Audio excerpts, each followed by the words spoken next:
Good afternoon and welcome to 5 Keys to Success in the Social Age with Ted Coine and Mark Babbitt, the authors of A World Gone Social, How Companies Must Adapt to Survive.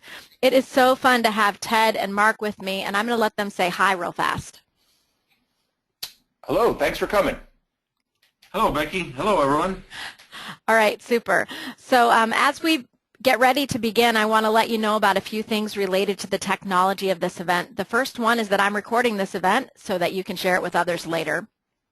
The second is that we would love to have you join us in live tweeting this event, and we are using the hashtag today, HumanBiz. So if you want to check your chat window, I've also included Mark's Twitter handle, Ted's Twitter handle, and my Twitter handle, and we would love to have you join us in sharing this event. The third thing I'd like to let you know is that we will use the question panel toward the end of this event. So Mark and Ted are going to present for 20 to 25 minutes, and then we're going to have nearly that long or longer to take your questions as it relates to this topic. So I want to invite you throughout the event, if you think of a question, to go ahead and put that in the question panel, and we'll be thrilled to have Mark and Ted share their insights with you. I'm going to ask for a quick minute if you want to take a look at the question panel and tell me where you are so that we can practice using the question panel and also know where everyone's calling in from. I know I see already that we have a caller from Ottawa, Ontario and Nairobi, Kenya. Looks like we have someone calling in from Las Vegas, Nevada and Long Island, New York. While we're waiting for some more locations to pour through, Ted and Mark, how about if you tell us where you are today and why you're there? We are in a beautiful hotel room in scenic downtown Providence, Rhode Island. It actually is scenic because we were at the BIF conference. That's Business Innovation Factory. It's a close relative of the TED conferences. In fact, the founder of the TED conferences was here to give one of the stories, as they call the talks. Really great event. Very cool. Mark, you want to share a highlight of the event for you? I think one of the things that we learned, and you know, it always feels good to be validated to a certain point, Becky. But one of the things we talk a lot about in World Gone Social is don't wait for permission to lead change, and that point came up repeatedly over the last 2 days. And you know, we always think of global change and global causes, and sometimes we forget that we ourselves, one person at a time, can make things better, make things different. And so that was definitely a highlight for me. Very cool. So just a few more locations. We have some folks calling in from Oregon, from California, from Texas, another international caller from Italy. So as we begin, I want to take a quick moment to introduce Ted and Mark a little bit more, and then also to introduce myself. My name is Becky Robinson. I'm the founder and CEO of Weaving Influence, and my team and I have been working with Ted and Mark as it relates to their book launch, and it's been such a blast. So just a moment to tell you a little bit about Ted Coine. I've known Ted on Twitter for a long time, and you might be, if you know him on Twitter too, you'll know that he has like gazillions of followers, and I'm not really sure how that happened, except that one of the things I know about Ted is that he really knows how to engage on Twitter. He and I have had a lot of fun engaging on Twitter over the years. I have not met in person. Ted is the co-founder of Switch and Shift, which is a leadership community that believes organizations, in order to thrive in the social age, must build trust-based relationships, lead with purpose, and enable employees to do work that matters. Ted is a noted blogger and speaker and was recently named to a Forbes list, the top 10 social media power influencers. Ted lives with his wife and 2 daughters in Naples, Florida. Ted, we're so glad to have you with us today. We also have on the call today Mark Babbitt, the co-author of A World Gone Social. Mark is the CEO and founder of U-Turn, which is a social community for college students, recent graduates, and young professionals. Mashable calls U-Turn a top 5 online community for starting your career. Mark is also president of Switch and Shift and a co-founder of forwardheroes.org. And Mark is the father of 5 and a grandfather, and he calls Seattle his home. So we are so excited to learn from the 2 of you today and grateful for your time with us. We are thrilled to be here. Thank you, Becky. Yeah, absolutely. And if I can just interject about Mark, because I know him so well by now, he doesn't sleep. That's how he does all that.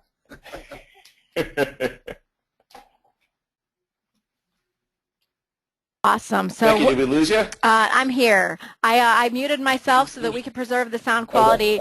If Mark has any tips about how to get more done by not sleeping, perhaps we can cover those in the Q&A. Just want to remind everybody that we'll take questions at the end, and I'm going to turn it over to the two of you, and we can't wait to hear what you have to share today. Very good. All right, let's roll into it. As soon as we figure out how to make the slides progressed. There we go. So as we are presenting some of the thoughts from our book, we'd like you to keep this in mind. It's the law of change. Change happens as the result of insurmountable market pressure. And that word insurmountable is read on this for a reason. This is the thing that people get frustrated about change all the time. People say, the change initiatives we have at work don't stick. Well, here's why. Because they're not a have to. They're a want to. Maybe they're a really want to, at least for a year until something else comes along.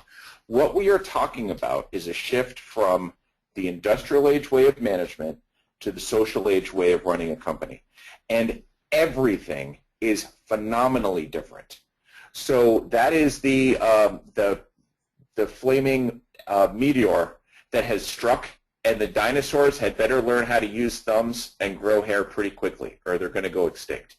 That's what we're talking about. The good news is we can help with that. All right. So one of the first points that we well, not only the first point, we make it repeatedly throughout the book, is more social, less media, and there's a reason for that. Even those in the C-suite, in leadership positions, certainly in marketing and legal, that have embraced social to a point seem to think it's some kind of a marketing tool. It's replaced television ads, or it has been in addition to. It's replaced print ads, display ads, radio ads, and social is so much more than that. And so our mantra is be more social when we want to see far less media. Stop broadcasting. Stop talking at people. Be very deliberate and methodical about who we engage with, who we talk to, and even more importantly, how we listen. A big part of more social, less media is the ability, the willingness, the choice to actively listen to your customers, your employees, your own team in the C-suites.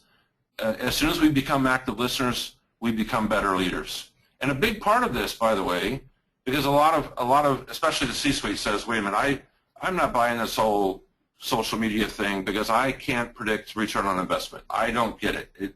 I can't track discount codes, coupons, all these other industrial age metrics that used to funnel straight into ROI. Social media is more difficult. It's not impossible. We have analytics. We have all these tools available to us now that help us track our progress and count things like relationships built, which of course we never used in the old days to measure ROI.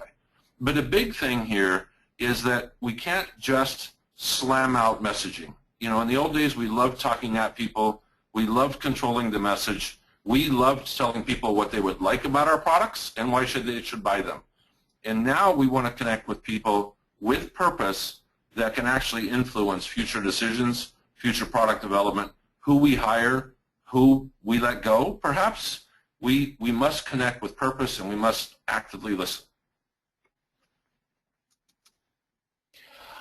Another takeaway from the book is that size really matters, but in exactly the opposite way of how we used to use size, leverage size in the industrial age. So when we were building factories and trying to get the benefits of economies of scale, then a bigger company was able to lower their price per unit. Well, the industrial age is over. Managers have continued to lead by industrial age standards because that's what they learned along in grad school, cutting their teeth in their career. The problem is now that we don't have the benefit of economies of scale. Now we need the benefit of quick decisions and innovative thinking, and that is the type of thing that a stilted bureaucracy and a process-heavy hierarchy kills. Now, one of our chapters in the book is called The Death of Large, and it really sums up the section 2 of the book. Here's the thing. Because you run a large company or work for a large company, should you just stop it right now, just close down? No, absolutely. You've got to adapt to the social age. And that's why, the tagline in the book is how companies must adapt to survive. Large companies are acting small in some examples and really nailing it, and they're just falling flat in others. So one of the things that we talk about again and again, why is it that large companies no longer have this advantage? Social is the great equalizer. People with tiny little companies are getting the word out like they never could before, and people with huge companies, as Mark was just saying, just aren't getting the message delivered in a way that is relevant and aren't engaging with the people they need to engage with. When large organizations learn to emulate what the small ones are doing to be successful, to act nimble, to be innovative, they will win. The problem is this is a very big issue for many companies that are, this is the way we've always done it. Another big part of A World Gone Social is identifying who our champions are, finding out who is already serving as a brand ambassador. And when Ted and I work with C-levels, people in the C-suite, the first thing they say is, great, okay, fine, I want to be a socially enabled team. I want to advance into the social age. Where do I find people? Where do I recruit those people? And where do I put the job posting? And the first thing we say is, look within first. You have employees right now, whether they're getting paid to do it or not, that are serving as your brand ambassadors, probably on social media. Go find them, identify them, treat them with the respect and the trust they deserve, because they're already doing far more work than you're actually paying them for. Recognize them as your brand ambassadors now. Put them in a position where they can get the bullhorn out, turn the volume up on full, and keep talking about your brand just like they always have been. Same with your customers. Which one of your customers is already out there talking, saying great things about you on Yelp, on Glassdoor, on Indeed.com, on Google reviews? Which customers are already passionate about what you're selling or what you're producing or what you're doing or your mission? Find them, recognize them, validate them as your brand advocates. And throughout this entire process, and this is a really, really big process, is you have to stop thinking that you can control the message. You have to stop thinking that I'm going to tell you what to think about me, my company, my products. That's selling. What you say about you is selling, or at least marketing. It's what others say about you, your brand ambassadors, your employees, your customers, your advocates. What they say about you is your real brand, and that's what you need to get a really good handle on. Now, this is one of our favorite discoveries as we were studying for this book, interviewing people, the whole thing. We've been doing this as a 5-year kind of ongoing project.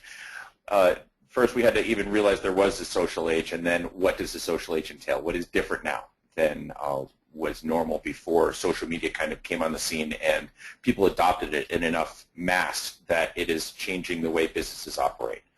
And one of the really wonderful things, so in the same section where we talked about the death of large, which is kind of a negative for some, is the power of open. Okay, if everything is changed, what do I do? How do I take advantage of the social age rather than being taken advantage of by smaller, nimbler companies? Well, the really neat thing about the power of open is it's what we call ordinary people, extraordinary network. Now, the first thing is we're not saying that everybody's ordinary, nobody has talents. It's not that at all. That's far from the truth. In fact, Switch and Shift, the online community for leaders that we run, has a league of extraordinary thinkers. So we certainly are not saying that nobody is special or knowledgeable in their field. However, what we're saying is, say you're not knowledgeable in your field. So for instance, I'm an innovator and Mark is Mark is also very innovative as it turns out, but he's an engineer, right? So the two of us together fill gaps. How do we find each other? Well, it turns out we found each other on Twitter years ago. People in companies or just personally for your own private career, You build networks to be able to say, you know, that 6 degrees of separation from Kevin Bacon, maybe, or, you know, 6 degrees of separation from anybody in the world, but everyone loves that 6 degrees of Kevin Bacon. Well, you know, maybe we're down to 2 degrees of separation now. And that's actually what we found when researching this book. If you aren't directly tied to somebody, you're often directly tied to somebody who's tied to somebody. Building the network you need to bring in expertise to get problems solved, to get innovation to occur and move forward, that is a phenomenal opportunity afforded to us only because of this, quote, Web 2.0 world that we're living in now. We humans have always been social creatures. In the industrial age, we were limited to how social we were because we had to stand on an assembly line, we had to process reports, we had to stay in line and do our time. In the social age, none of that is true any longer. In the social age, we're really going back to being able to do what we were bred to do, which is to tap our networks, fill our gaps. So one of the really neat things, we have all sorts of examples in the book of crowdsourcing as a way through innovation. A couple of the examples that we use, Innocentive, for instance, is a really neat company where companies no longer need to use their R&D department, which is, you know, it's great to have an R&D department, but say you're small, you can't afford a top-notch R&D department, or say your research and development could use some help from the outside. You can engage with Innocentive. They will put up a contest, and the people who subscribe to the contest list will find out, oh, there's this problem. I love solving problems. That's why I signed up in the first place, and this is right up my alley. Let me see if I can solve this problem. One of the examples is washing clothes without water. How do you clean clothes without water? So that's a really big moneymaker for whoever, you know, cracks that nut. And Innocentive put up a $40,000 prize. If you are the person who wins this contest, you get $40,000. All sorts of people competed, and the company that put up the money that asked Innocentive for help, they will benefit from millions of people around the world rather than just from, you know, the 10 people or the 100 people in the research and development department. So open is how we level the playing field. Open is how you take deficits within your team and you turn it into no more deficits at all, ever. And that is only through really building relationships in the social age. And finally, we love to talk about the social leader. And we with a hat tip to Jim Clausen, our friend at IBM, who helped us with the book and has certainly become a good friend of ours as we research this, this project. He used a phrase that we fell in love with called the blue unicorn. And he says, social leadership is so rare that I'm not just chasing a unicorn, I'm actually looking for a specific color. And as if finding a unicorn isn't hard enough, I'm going to go find a blue one. And so we just fell in love with that analogy, and we use it consistently throughout the book. And here's the deal: social leadership is different than anything any of us have ever seen before. We didn't learn it from our parents. We didn't learn it from business school. We didn't learn it from our old school mentors. This age of leadership, where we actively listen and we engage and we collaborate and we work hard to make people feel valued instead of just saying, hey, you know what, buddy, you don't like your job, I'll go find 12 more of you tomorrow, right? That was the way we did it in the industrial age. Now we say, look, guys, I got a problem to solve. We have a problem to solve, or there's a new opportunity in front of us, and I, as your leader, I'm not going to come in with all the answers. Let's sit down. Let's talk about where we are. Let's talk about where we want to go, and let's throw it open to the floor. How are we going to get there? And that's far different than that autocratic, I know everything leadership that we were taught, and most of us have implemented for decades. And so now along comes social leadership, and it doesn't matter. By the way, when we say social leadership, we're not talking about just CEOs. I mean, not every company has a Richard Branson or an Arianna Huffington or a Jenny Romedy or a Peter Aceto from Tangerine, formerly ING Direct up in Canada. not every CEO is going to be on social. Quite the opposite. And in fact, a survey that we talk about in the book says that less than 30% of CEOs are even on Twitter and Facebook and LinkedIn, let alone engaged. That number is probably closer to around 5%. So we have no false illusions about every CEO must be, or at least is right now on social. That's not what we're saying. It doesn't matter if you're a leader of 6 or 600,000. It doesn't matter if your business title or the title on your business card says you're a leader, or if you're just doing it because you are rising to an occasion. Leadership is leadership. You don't need permission to lead in the social age. And I'd like to say you never have, but it's rare.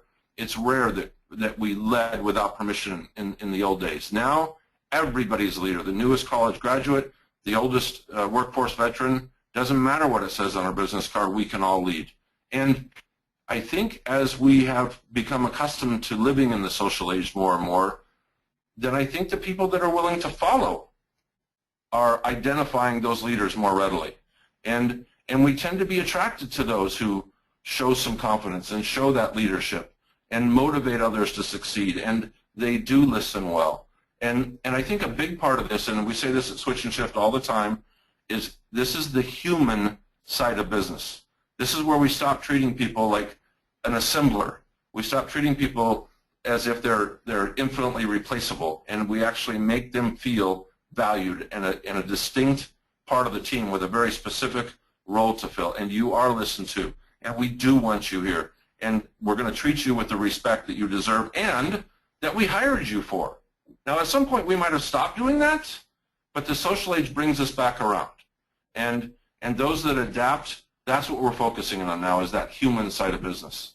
And I think a big part of this, and throughout the book, as we talk to more and more people who impressed us as these social leaders, the Jim Clausens, the Peter Cetos, the Arianna Huffingtons, one thing was very clear to us. They were on the periphery looking at this.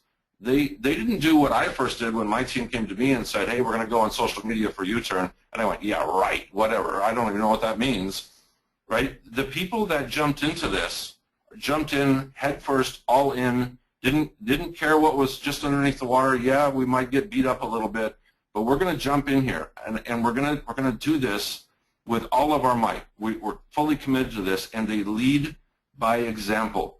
And those are the people. Those are the people in our new business world, from startups to mission-oriented nonprofits to the biggest companies in the world. IBM is a great example. 440,000 employees, and Ginny walks in and goes, guess what? We're now a social company. And I know it's not going to happen overnight, but this is our focus. This is where we belong. This is where we live now. And that kind of leadership is undeniable. So she's a classic example of blue unicorns. Social leaders lead by example first. Now we've kind of talked about these 5 points. Let's just kind of wrap up before our questions. So the thinking points, the takeaways for this, the first one is that we have a responsibility to lead our teams into the social age. And what this means is we can wait for somebody else to lead us into the social age. We can pretend that it's not happening. Those are 2 options that are doomed to failure. And one thing that we like to say is bring the change that you wish to see in your industry. No one is afraid of change when they're initiating it. The people who are afraid of change are the ones who somebody else is bringing it from outside. It's terrifying, of course. We have a responsibility to at least start to get on social and find out what all the buzz is about, at least what we call listen, even though it usually involves reading, to begin to dive into social. That's the first thing that all leaders need to, of all level, and as Mark was saying, even the ones who don't hold official leadership responsibility, if you want to lead from the front. Another big takeaway from this is we discovered as we were working on this book that there was a very deliberate thought process that went into this, especially the social leadership, but not just social leadership, but let's just take a customer service person who maybe a one-man shop who, when she came on board, was trained to read scripts and to copy and paste in the chat room. And that we ran into all kinds of people who said, you know what, I'm not doing that. I'm going to choose to be part of this new era. I'm going to listen, and I'm going to go solve this problem. It may not be part of a script. Heck, it might even go against policy right now, but I'm going to go make this customer happy. And that person made a deliberate choice to say, you know what, I'm not going to follow that script. I'm not going to do exactly what I'm told. I'm not going to be stupid and go get fired either, but I'm going to, using common sense and staying within the mission of this company, I'm going to go solve this problem. I'm going to be part of the solution. Now, here's one that may make some of our listeners, or certainly some folks who didn't even tune into a webinar on the social age, uncomfortable, and that is that we must obliterate our comfort zones. When we began this webinar, we were talking about the Business Innovation Factory event that we were at yesterday and today, or sorry, 2 days ago and then yesterday. What we heard again and again and again with this word innovation, how great innovative minds do it. It's to not have a comfort zone or to be so far out of your comfort zone that you barely remember where it was. That's where innovation happens. And that's where real change must come from. So we talked at the very beginning of this webinar about the law of change, that it happens as a result of insurmountable market pressure, and that's what companies are up against right now. In order to change, we must leave the comfort zone of what we did for generations in the industrial age, and we must become comfortable in a new comfort zone, social age leadership. And finally, one of the points that we're most proud of in our book is, with a hat tip to Adam Grant, who started this process, is we saw repeatedly that those who really got it, those who understood what it was like to thrive in the social age, understood the importance of being a relentless giver. And that is, you know, that's different than think about how things were in the 80s and the 90s and the early 2000s. Everything was me. Everything was about me. Me, me, me. My career, my opportunity, my promotion, my new car. Everything was different than it seems to be now. And those who focus on me in the social age are getting a little beat up right now. Yeah. They're having a tough time, because the people that are thriving, they're the ones that are giving. They're giving of themselves. They're willing to share their networks. They're willing to share knowledge, even if it's the newest blog post by Seth Godin or the newest example of amazing customer service. Constantly sharing and constantly giving, and all of this, I know it sounds a little kumbaya, we get that, but it's all about networking for common good. What are you doing to make the lives of other people better? Those are the people in the social age, those that are introducing other people all the time, those that are doing good while also doing their careers well, doing what they do professionally well.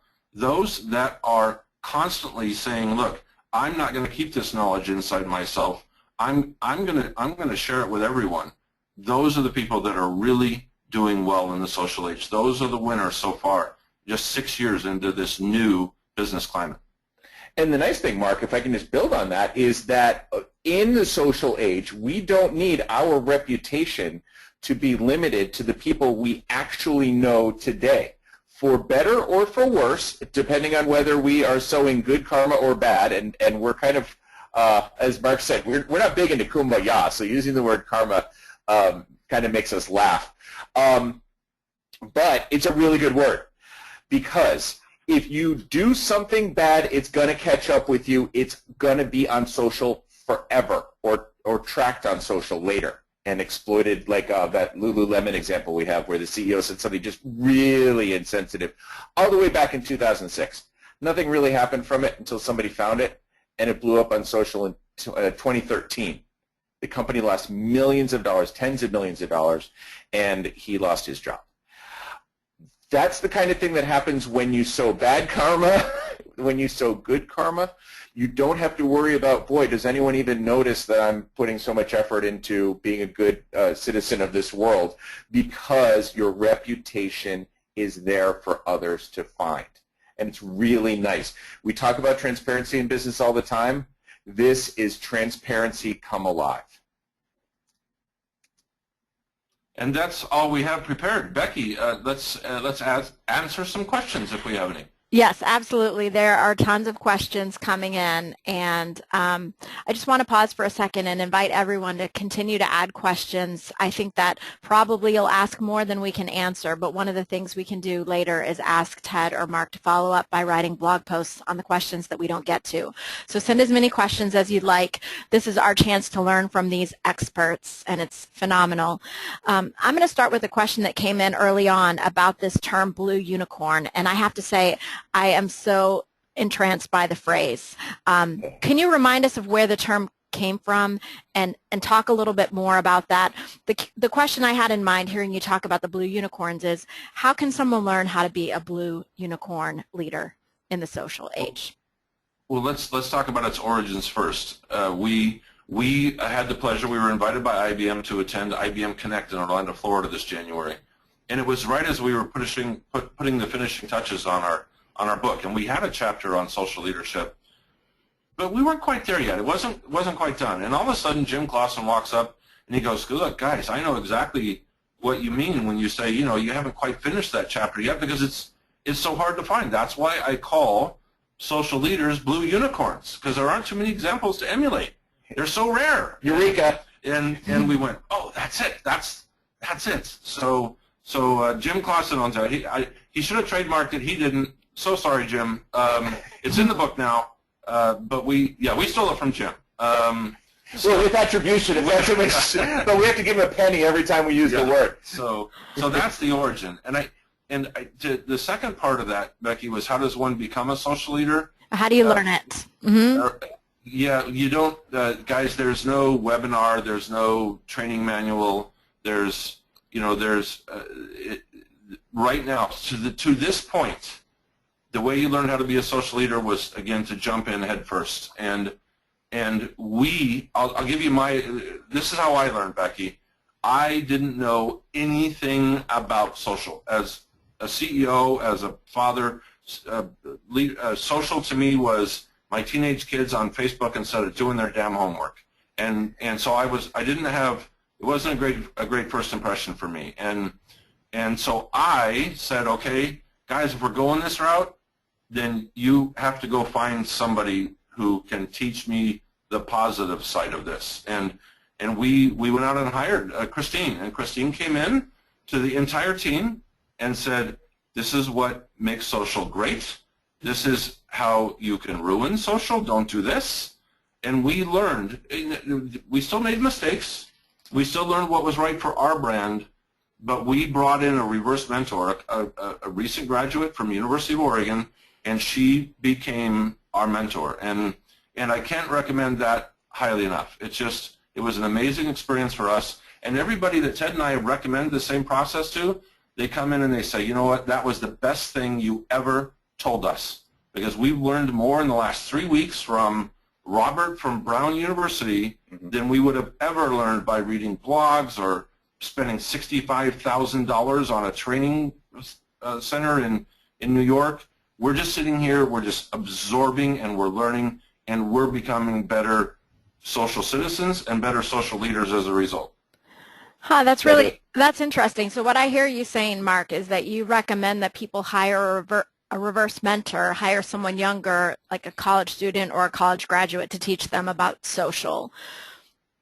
Am I right there? Is that what you're saying? Yeah, well, it doesn't have to be a college student. You know, social's been around 5, 6, 7 years now. There are some early adopters that we just met. We met this last 2 days one of the most passionate people about social we've ever met. Her name is Zen Yinger, Y-I-N-G-E-R. And Zen is a fire plug. She never stops going. She's definitely, sorry Zen, she's definitely not a college student. She's been in the workforce for a while. She's worked for big corporations, national corporations, and she's worked for little startups. She's worked for nonprofits. She's a workforce veteran, but she was an early adopter of social, and she takes her responsibility as an early adopter very seriously. So it doesn't have to be a college student. It just has to be somebody that gets your message, gets your mission, understands your role, and can help you learn quickly. And one other thing, Becky, is that this can absolutely be somebody from within your company. We highly recommend that you first search within. A company with 10 people probably has somebody who's really good at social in their off hours. A company with 2,000 people, there's probably 10 who would be very happy to reverse mentor the rest of the team. Great advice. Thanks, guys. Okay, so this question that I'm going to share next comes in from Katherine, and she has a question about a struggle to find her voice. So she says if she's using social for professional purposes and promoting leadership within the organization, she's wondering what the implications are related to inconsistency if she then uses that same channel to tweet a personal consumer issue like, oh no, UPS didn't deliver my package. Can you give any insight into that? Well, we have a rule that we talk about in the book, and it's a takeoff on "Don't feed the trolls," and it's really simple. If you're going to be a troll or a drama queen or a diva, you're probably not helping your personal or your corporate brand, right?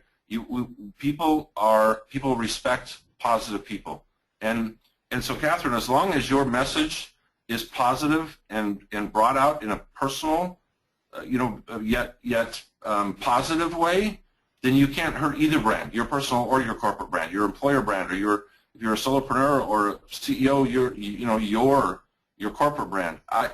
I'm a big believer in terribly overused buzzword, but some people say authentic. I say honest, but not honest to the point that you just get to go be a whiny troll. That nobody likes that stuff. But to reinforce what Mark's saying, people like real people. The worst thing you could do for your professional brand or for your personal career brand is to be stiff and formal. This is an age of egalitarianism. Don't put up naked selfies. First of all, probably no one wants to see them. Second of all, you'll regret it 10 years from now, if not next week. But you've got something you want to say that's a little on the personal side. Show that you are an actual human being. We like people to have pulses. And one more point, if you don't mind.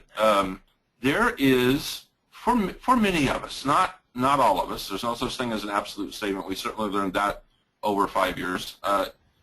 But for the most part, the 9 to 5, where my work life is completely different than my personal life, and we leave at 4:59, 4:57 if we can sneak out early, and we're home by 5:20, and boom, now our family life starts. That line has, if not disappeared, it's certainly blurred to the point it's not recognizable anymore. So there's almost no differentiation between personal and your professional brands now. So as Ted said, you got to be yourself. It doesn't matter if you're representing you or the brand, you still got to be you. So if UPS is late, let them know. Yeah, absolutely. I couldn't agree with the two of you more on that point. In fact, I find with my own online presence, the more I share who I am and the more I share the personal side, the more people are interested in it. When I stick to my business and my business brand, people quickly tune out. People want to know people. Yeah, Becky, you said earlier that Mark gave me a nice ribbing about this one. He said, I don't know how Ted has all those followers on Twitter, which I love. Thank you. I think, one way is I can't fake who I am. I try not to be grouchy very often, but I'm Ted. I'm Ted, the guy who runs a leadership blog. I'm Ted, the keynote speaker. I'm Ted, the guy who wants to buy some sneakers. Please sell them to me. Mm-hmm. And I don't pretend to be stiff and formal Mr. Cardboard cutout. Yeah, you do a really great job with that, Ted. Okay, I'm going to move on to some more questions, or we're never going to get to them. I think I could just chat with you guys all day about what I like. So here's a question from Edward. His question is, what are some tricks we can use to entice more people to become social? Edward says he's been holding roundtables with teams along with pushing leaders to use social, but it's not moving as fast as he would like. And I see this all the time for sure. So how can we entice people to become more social? Well, Becky, we talk, and Edward, we talk a lot when we go visit companies about find your focus point. Where do you need to have the biggest impact? Is it in the C-suite? Is it with those that talk directly with your customers? Is it your sales team? Is it internal teams that maybe aren't getting along as well, or maybe we work virtually and so we never see each other, but we have to work very closely together? Where do you need the biggest impact first? And work with them. Work with that one team. If we try to go too wide too soon, and we try to make this huge culture change all at once, and we try to bring, especially in bigger companies, we try and bring 1,000 employees into the social age all at once, it can be intimidating, and it becomes forced. Ted made the point earlier, when you're forced to change, and it feels like another company program, right? Another quality initiative, then nobody wants to do it. But if you take that small team, Edward, and you quantify the results, right? However you measure it, whether it's a customer service metric or dollars or employee retention or the hiring of top talent, whatever the niche is of that group, bring that group fully into the social age. Mm-hmm. Quantify everything. Report the results, and Edward, everybody else goes, wow, these guys are on it. These guys get it. Yeah, we need some of this. Yeah. Right? And then it becomes self-fulfilling. And then you initiate somebody who, you motivate somebody who wants to change now instead of forcing it down their throats company-wide. And I'll tell you one other thing that you can do, which is very simple. Take anybody who cares about the brand in a leadership position or what have you, and show them what people are saying about. Just take them on to Hootsuite and watch what happens on Twitter as the stream goes by. Search your own company. If it's a large company, people are talking about it in the public sphere, and you can see who's talking and what they're saying. Search your competitors. Search your industry as a whole. Find out what social is about just by looking, what we call lurking. Lurk at first, and you'll want to dive in with both feet. And so anybody who's reluctant, one of the examples that we have in the book is our friend Frank Eliason.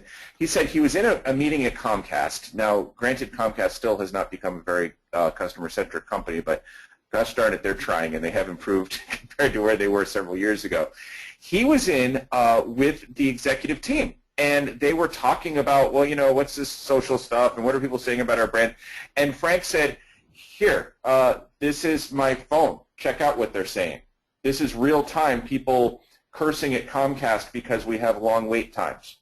And he showed them in real time, here are 10 people talking, oh, another second has gone by, here's 20 people. And that really drove the point home very well. They did not fight social after that. In fact, they funded his team to go and be social ambassadors. And guys, to everybody listening, this is one of the best aspects of the social age. Never in our lives have we been able to listen to our employees and our customers and our vendors and our stakeholders. We've never been able to listen to them in real time. We had focus groups. We had suggestion boxes, right? Worthless. We had surveys. Oh, surveys drive me nuts, right? Now all you have to do is log into Twitter or look on your Facebook page. If somebody's unhappy, they're there. If they have a suggestion for you, they're there. If they have a recommendation for an employee that would be really good at your company, that's where they are. They're not picking up the phone. They're not knocking on your door. They're on social, and you have to be where they are. Well said. Thanks. And Edward, I hope that answered your question. Like I said, we have tons of questions pouring in. I'm going to throw a quick one, hopefully. This person wants to know, for professional service firms like executive coaching focused on leaders, what social platforms are the most important beyond LinkedIn, Facebook, and Twitter? I think that's a great question, and it's so demographic driven. Pinterest has become an amazing tool for our community over at U-Turn. It's absolutely amazing how much engagement we get through a platform where you don't actually get to talk to anybody.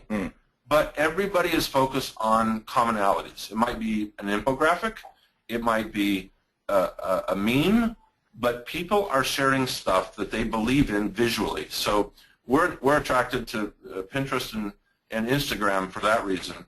But it really depends. I mean, LinkedIn, despite popular opinion, although I'm constantly amazed by LinkedIn and I love being on the site, LinkedIn isn't where the answer is. LinkedIn groups is where the answers are. It's true. That's where we network. That's where we build community. That's where we focus on commonalities. That's where we learn and share. So just going on to LinkedIn and putting up a selfie and filling out a profile 75% of the way and then say, good, I'm on LinkedIn. That's not the answer. Just like every other network, you have to engage. You have to be part of the conversation. Yeah, LinkedIn itself is kind of a static website. It's not very social. With the way that it becomes social is the groups. And what you want to do is, of course, find groups where the leader has built a community that really is active and high quality in the subject area that you care about. So that's the trial and error.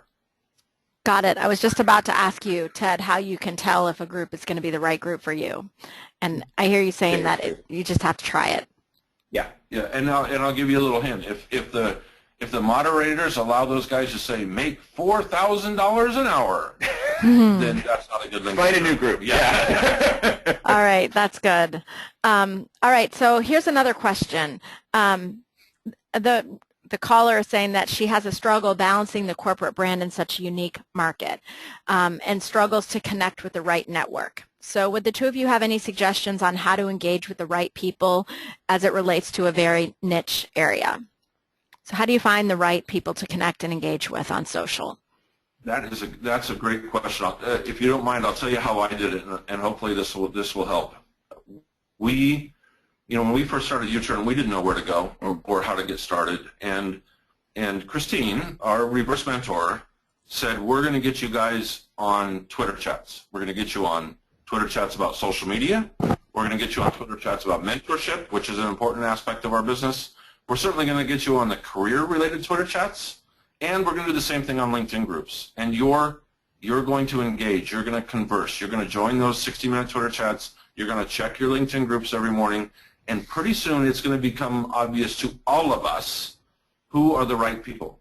Where do we want to spend our time? Who are the trolls and the drama queens that aren't worthy of our time, that won't ever create an acceptable return on investment?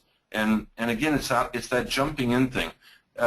Becky, it doesn't matter what your niche is, what your subject matter expertise is, what industry you're in. There's a very good chance that there's a Twitter chat or a LinkedIn group made just for you.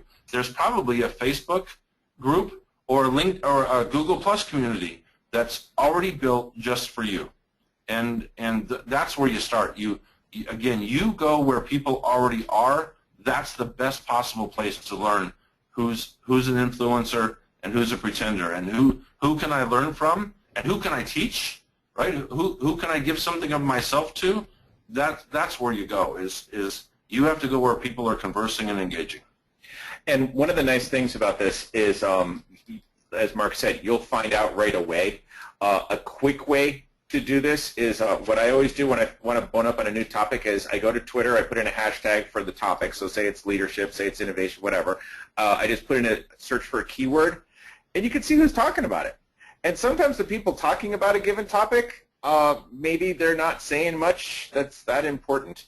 The nice thing is we don't have to, we can just kind of move on. It's up to us how we spend our attention, where we put our eyeballs.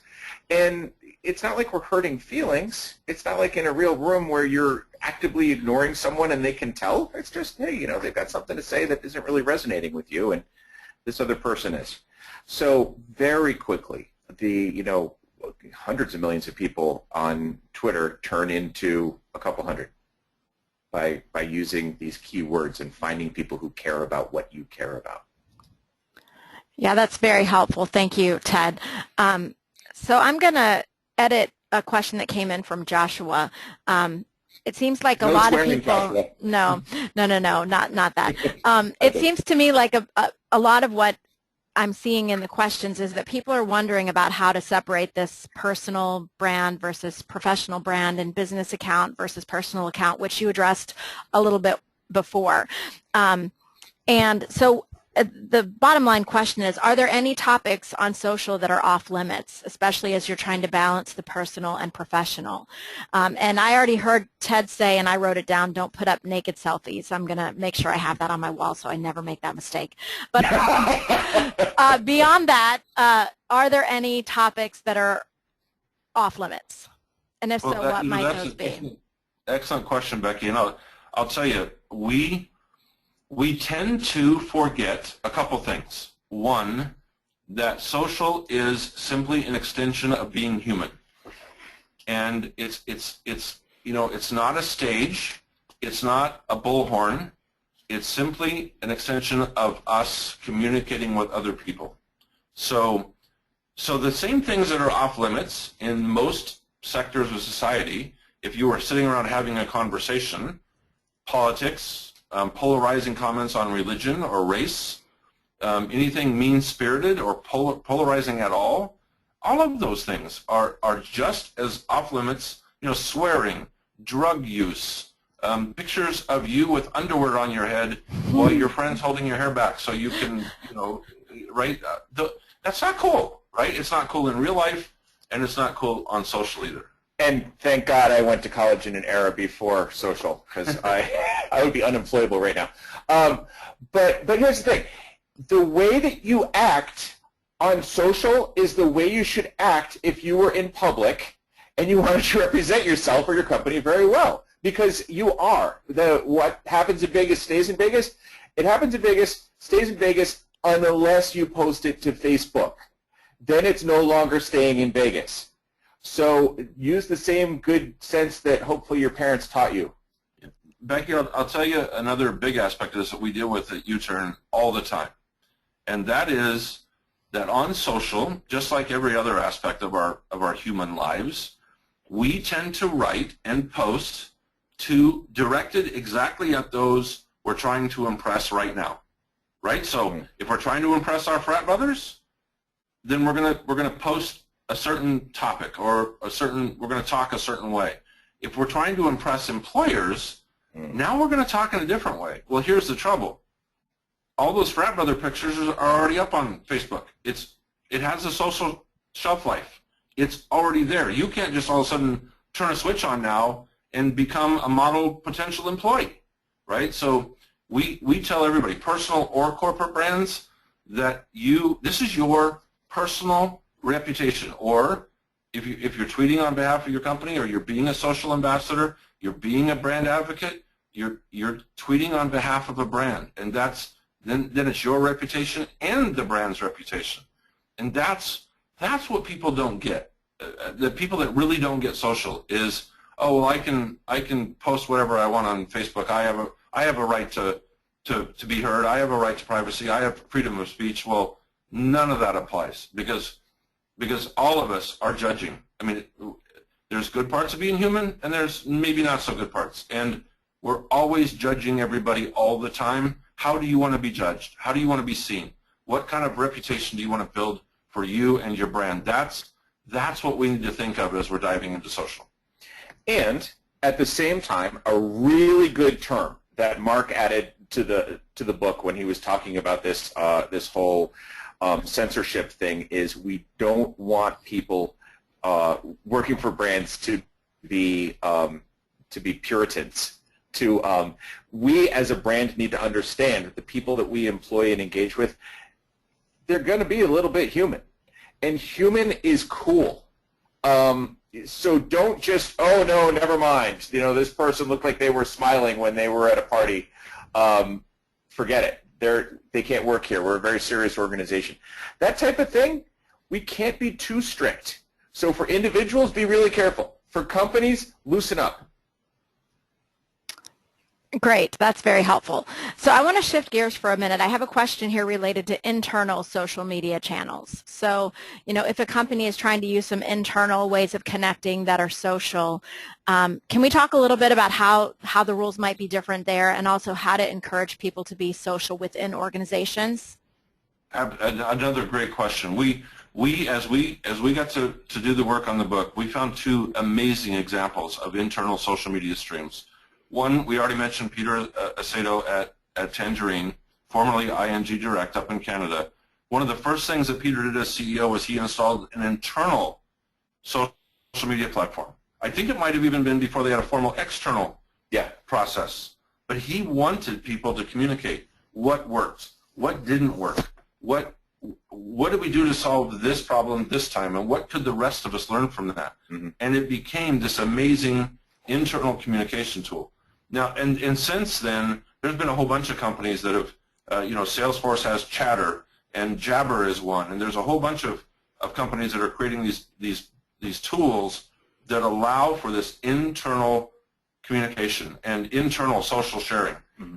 Boeing has an intellectual property-based platform called Insight, and every employee of Boeing can talk to every other employee and ask questions and share their knowledge and talk about a process that worked or an improvement to a process that's maybe not working, and that can all be done, completely confidentially from the outside world. So 2 examples of maybe not such a big company and Boeing, a huge company, massive, yeah, where they've both jumped on the internal social process to help improve communication and training and culture. The tools are all over. The thing that a company needs to do is just choose a tool that works for them. And the other thing that's really nice about this is that companies have been bemoaning the silos for siloed thinking. Engineering doesn't talk to anybody but engineering. They don't have any friends in finance. They don't have any friends in design. How does this even make sense? But they don't do anything about it. That was an industrial age construct. The nice thing about internal collaboration tools is you can have, like as Mark was describing, you can have people from entirely different departments, different outlooks, which is very valuable to innovation, discussing things that matter to the company on these internal tools. You keep your privacy. You don't have to give up your intellectual privacy if that's a big concern for your company. Got it. So I just had a great question come in.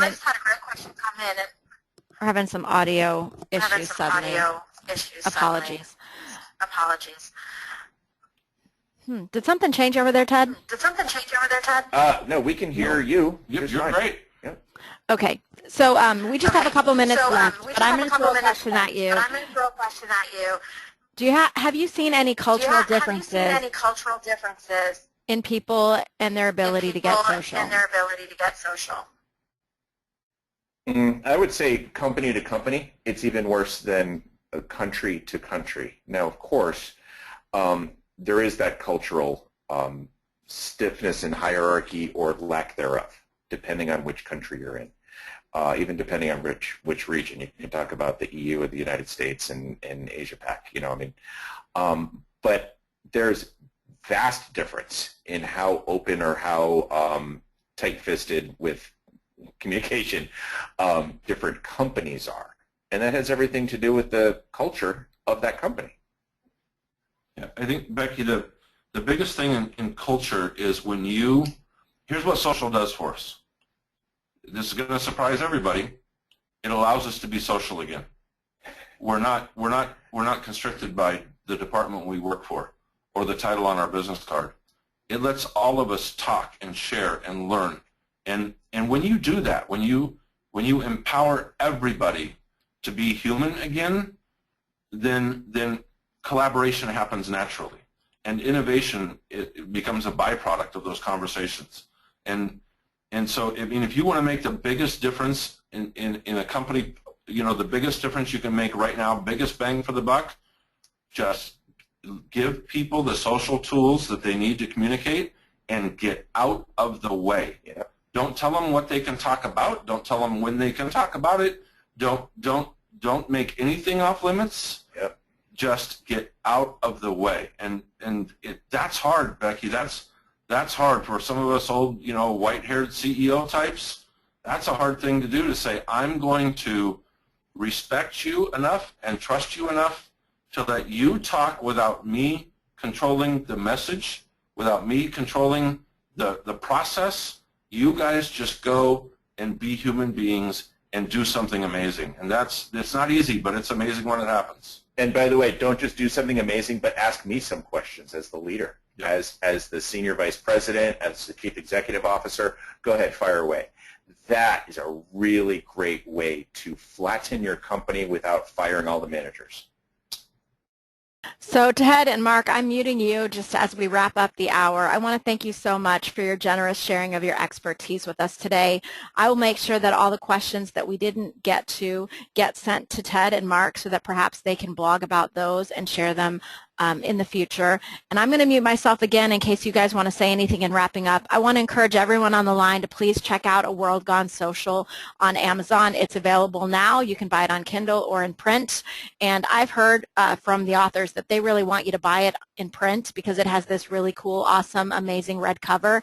And when you buy the book, be sure to go directly to page like 60 or 62 because I've got a story and it's a cool one. So I'm going to mute myself again, let Ted and Mark say goodbye, and thanks so much to all of you for your attention and participation with us today.